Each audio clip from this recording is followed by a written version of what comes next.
Assalamualaikum warahmatullahi wabarakatuh. Perkenalkan, nama saya Nisa Nurulaini dari Program Studi Ilmu Politik semester 5 dari International Women University. Pada kesempatan kali ini, saya akan membahas materi yang diambil dari buku berjudul Pengantar Ilmu Hukum dan Tata Hukum Indonesia karya Dr. Andes CST Kansil SH. Buku ini menjadi referensi utama dalam memahami topik seputar ilmu hukum sebagai ilmu kaidah hukum. Video ini dibuat untuk memenuhi tugas mata kuliah pengantar ilmu hukum dari dosen pengampu Ibu Diah Puji Astuti, SH.MH. Selamat menyaksikan. Pada pembahasan kali ini, kita akan membahas hakikat kaidah serta kaidah hukum dan kaidah lainnya. Hakikat kaidah terbagi menjadi dua, yaitu tata tertib masyarakat dan kaidah dalam kenyataan. Hakikat kaidah dalam masyarakat terdapat berbagai golongan dan aliran. Namun, walaupun mempunyai golongan yang beraneka ragam dan masing-masing mempunyai kepentingan sendiri-sendiri, akan tetapi kepentingan bersama mengharuskan adanya ketertiban dalam kehidupan masyarakat itu. Adapun yang memimpin kehidupan bersama ialah peraturan hidup. Supaya dapat memenuhi kebutuhan-kebutuhannya dengan aman, tentram, dan damai, maka bagi tiap manusia perlu adanya suatu tata. Tata itu berwujud aturan-aturan yang menjadi pedoman bagi segala tingkah laku manusia dalam pergaulan hidup, sehingga kepentingan masing-masing dapat terpelihara dan terjamin. Tata itu lazim disebut kaidah yang berasal dari bahasa Arab atau norma yang berasal dari bahasa Latin. Norma mempunyai dua macam isi, yaitu perintah dan larangan. Perintah merupakan keharusan bagi seseorang untuk berbuat sesuatu karena akibat-akibatnya dipandang baik.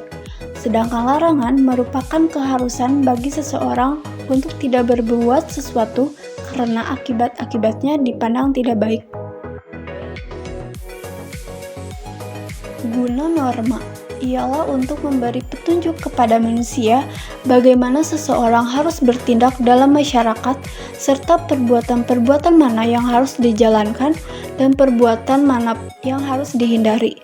Norma-norma ini dapat dipertahankan dengan sanksi-sanksi, yaitu ancaman hukuman terhadap siapa saja yang melanggarnya. Sanksi itu merupakan suatu pengukuh terhadap berlakunya norma-norma dan merupakan reaksi terhadap perbuatan yang melanggar norma. Kaidah dalam kenyataan. Keamanan dalam masyarakat akan terpelihara bila mana tiap warga masyarakat itu tidak mengganggu sesamanya.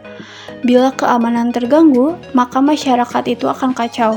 Manusia-manusia yang bersifat individualis, misalnya, akan mementingkan dirinya sendiri dan timbullah pertikaian. Jika keadaan masyarakat terus-menerus demikian, maka tidak dapatlah dikatakan bahwa ada penghidupan yang teratur dalam masyarakat itu. Tetapi di dunia ini, manusia terikat oleh peraturan hidup yang disebut norma, tanpa atau disertai oleh sanksi. Contoh beberapa peraturan hidup yang ada dalam masyarakat.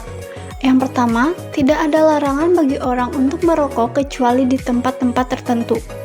Orang yang berbicara sambil menghisap rokok di hadapan orang yang harus dihormati hanyalah akan mendapatkan celaan dalam masyarakat yang beradab.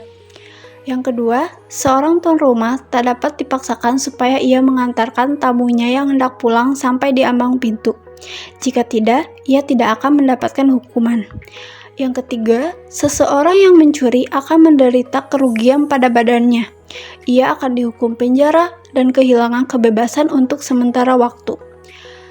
Peraturan-peraturan yang demikian itu disebut peraturan hukum atau norma hukum.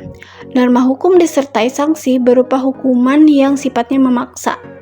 Jika peraturan hidup itu dilanggar, sanksi hukum dapat berupa pidana penjara atau pidana denda. Kaidah hukum dan kaidah lainnya. Kehidupan manusia di dalam pergaulan masyarakat diliputi oleh norma-norma, yaitu peraturan hidup yang mempengaruhi tingkah laku manusia di dalam masyarakat.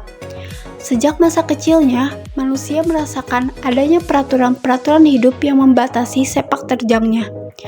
Pada permulaan yang dialami hanyalah peraturan-peraturan hidup yang berlaku dalam lingkungan keluarga yang dikenalnya dan yang berlaku di luarnya dalam masyarakat. Akan tetapi, dengan adanya norma-norma itu, dirasakan pula adanya penghargaan dan perlindungan terhadap dirinya dan kepentingan-kepentingannya.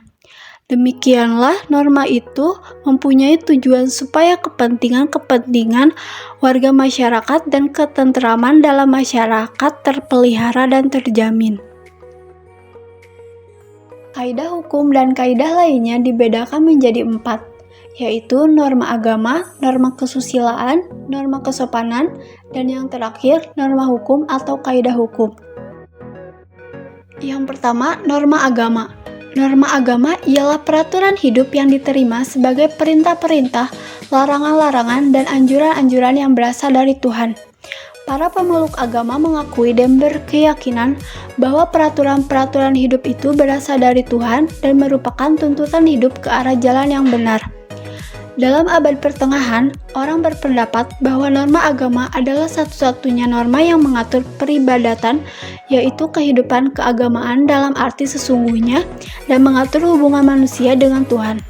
Tetapi juga memuat peraturan-peraturan hidup yang bersifat kemasyarakatan dan disebut muamalat, yaitu peraturan-peraturan yang mengatur hubungan antara manusia dan memberi perlindungan terhadap diri dan harta bendanya. Norma agama ini bersifat umum dan sedunia atau universal, serta berlaku bagi seluruh golongan manusia di dunia. Yang kedua, norma kesusilaan. Norma kesusilaan ialah peraturan hidup yang dianggap sebagai suara hati sanubari atau insan kamil. Peraturan-peraturan hidup ini berupa bisikan kalbu atau suara batin yang diakui dan diisapi oleh setiap orang sebagai pedoman dalam sikap dan perbuatannya. Kesusilaan memberikan peraturan-peraturan kepada manusia agar ia menjadi manusia yang baik. Hasil daripada perintah dan larangan yang timbul dari norma kesusilaan itu bergantung kepada pribadi orang-orangnya. Isi hatinya akan mengatakan perbuatan mana yang jahat, dan hati nuraninya akan menentukan apakah ia akan melakukan suatu perbuatan tersebut atau tidak. Norma-norma kesusilaan itu dapat juga menetapkan buruk baiknya suatu perbuatan manusia dan turut pula memelihara ketertiban manusia dalam masyarakat. Norma kesusilaan ini bersifat universal, dapat diterima oleh seluruh umat manusia. Yang ketiga, norma kesopanan. Norma kesopanan ialah peraturan hidup yang timbul dari pergaulan segolongan manusia. Peraturan-peraturan yang diikuti dan ditaati sebagai pedoman yang mengatur tingkah laku manusia terhadap manusia yang ada di sekitarnya. Satu golongan masyarakat tertentu dapat menetapkan peraturan-peraturan tertentu mengenai kesopanan, yaitu apa yang boleh dan yang tidak boleh dilakukan oleh seseorang dalam masyarakat itu. Norma kesopanan tidak mempunyai lingkungan pengaruh yang luas jika dibandingkan dengan lingkungan norma agama dan kesusilaan.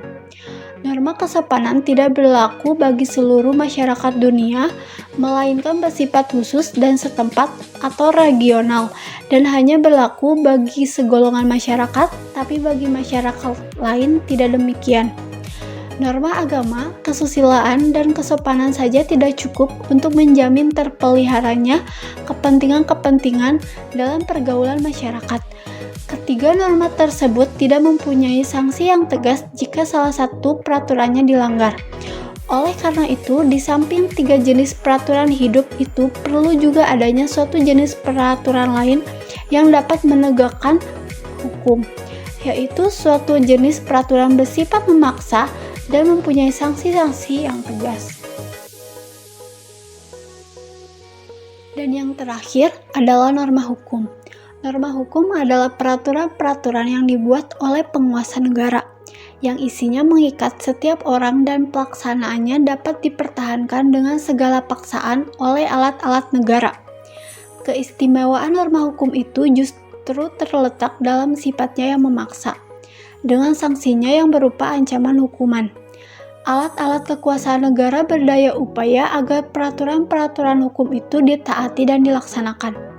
paksaan tidak berarti sewenang-wenang, melainkan harus bersifat sebagai alat yang dapat memberi suatu tekanan agar norma-norma hukum itu dihormati dan ditaati. Demikian penjelasan dari saya. Semoga penjelasan yang saya sampaikan dapat memberikan pemahaman yang lebih mendalam dan bermanfaat bagi kita semua. Wassalamualaikum warahmatullahi wabarakatuh.